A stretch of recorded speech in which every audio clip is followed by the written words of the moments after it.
गिबियावनो बयखौबो आंनि चेनेलाव बरायनानै लाग्रोबाय। आसा खालामो बयबो मोजाङैनो दङ। दासिमनि मोननैसो खौरांफोरा जाबाय। 11 साननि उनाव उत्तराखंडनि उत्तरकाशी सुरंगनिफ्राय मोनसे भिडिअ नुनो मोन्दों।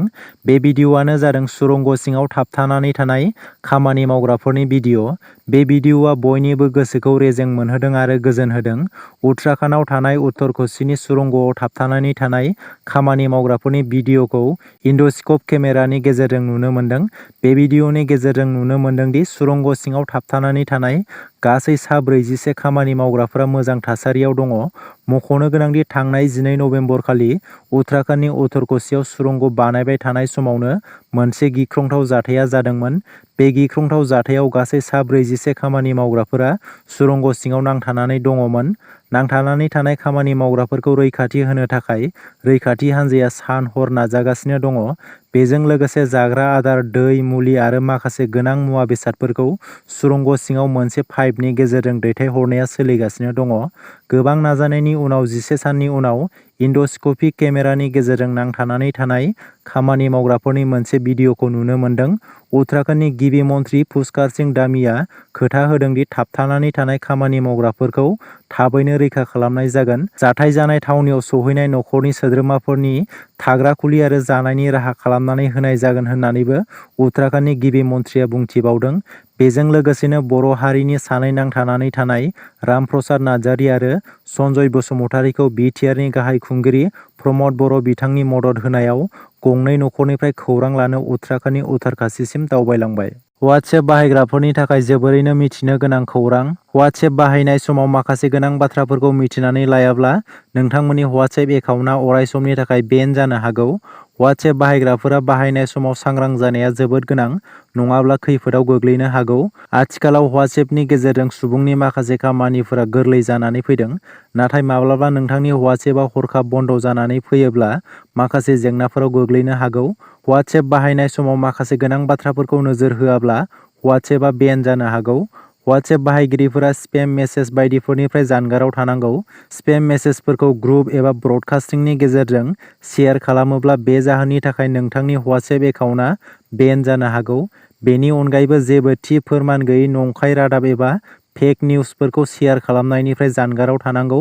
बेनि अनगायैबो व्हाट्सएपआव नंखाय मुं आरो नंखाय सावगारि एबा गुबुननि सावगारि दोननायनि जाहोनावबो नोंथांनि व्हाट्सएप एकाउन्टआ बेन जानो हागौ।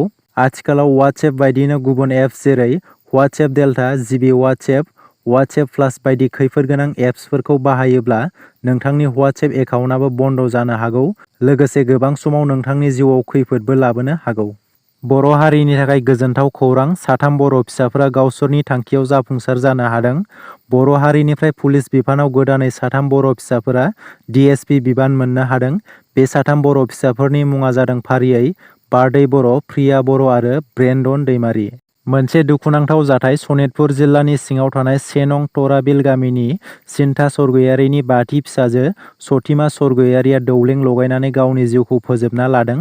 मिथिनो मोननाय बायदिब्ला सतिमा सरगयारीया तेजपुर दरं कलेजाव HS फार्स्ट इयाराव फरायगासिनो दंमोन। बियो बालिपारायाव गावनि थानाय खथायावनो दौलें लगायनानै गावनि जिउखौ फोजोबनानै लादों। मा जाहोननि थाखाय गावनि जिउखौ फोजोबनानै लाखो बेनि सोमोन्दै गुवारै मिथिनो मोननाय जायाखै। लाइमोनफोरनि थाखाय मोजां खौरां। जायफोर लाइमोनफोरा रैखाथि बिफानाव साख्रि मावनो गोसो दङ, बे समाव स्टाफ सेलेक्शन कमिशन एबा सुंद'यै SSC आ गोबां साख्रिनि पस्ट लानानै फैदों।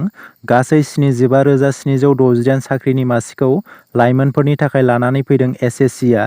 रोंगौथि गोनां लाइमोनफोरा हादरनि मोन 8 रैखाथि बिफाननि साख्रियाव एप्लाइ खालामनो हागोन। 18 बोसोर बैसोनिफ्राय लानानै 23 बोसोर बैसोनि लाइमोनफोरा बे साख्रिनि थाखाय एप्लाइ खालामनो हागोन। फैगौ 24 नबेम्बरनिफ्राय 28 दिसेम्बरसिम बे साख्रिनि एप्लाइ खालामनाया सोलिबाय थागोन। बेनि थाखाय SSC आ BSF आव 27,875 मासि, CISF बिफानाव 8,598 मासि, CRPF बिफानाव 25,427 मासि, SSB बिफानाव 5,278 मासि, ITBP बिफानाव 3,600 मासि, AR बिफानाव 4,776 मासि, SSF बिफानाव 583 मासि आरो NIA बिफानाव 225 मासि गासै 75,768 मासिखौ लाइमोनफोरनि थाखाय लानानै फैदों। बे साख्रिखौ लानो थाखाय जोंनि हारिनि लाइमोनफोरा साखाफारा जानानै थादो। दंफां सिखावफोरनि सायाव NGOनि सार्भिस प्रभाइडारफोरा गोख्रों नोजोर होनाया सोलिगासिनो दं। जाय समाव बिटिआर सरकारा हाग्रानि बिफां-लाइफांफोरखौ संरैखा होनो गोख्रों नाजागासिनो दं, बे समावबो माखासे दुथां सुबुंफोरा दंफां खावनायखौ नागाराखै।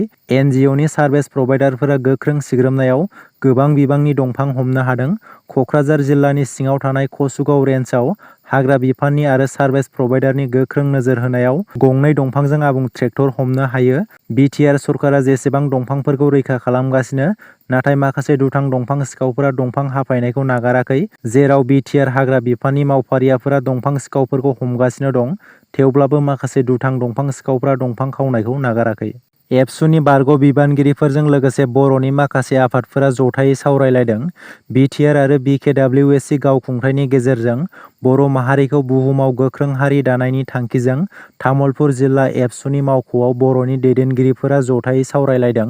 बे गोनांथार सावरायलायनायाव एबसुनि बारग' बिबानगिरि, बर' थुनलाइ आफाद, BLT-NDFB, बर' भलन्टियार फर्सजों लोगोसे गुबुन गुबुन माहारियारि आफादनि बिबानगिरिफोराबो बाहागो लादों।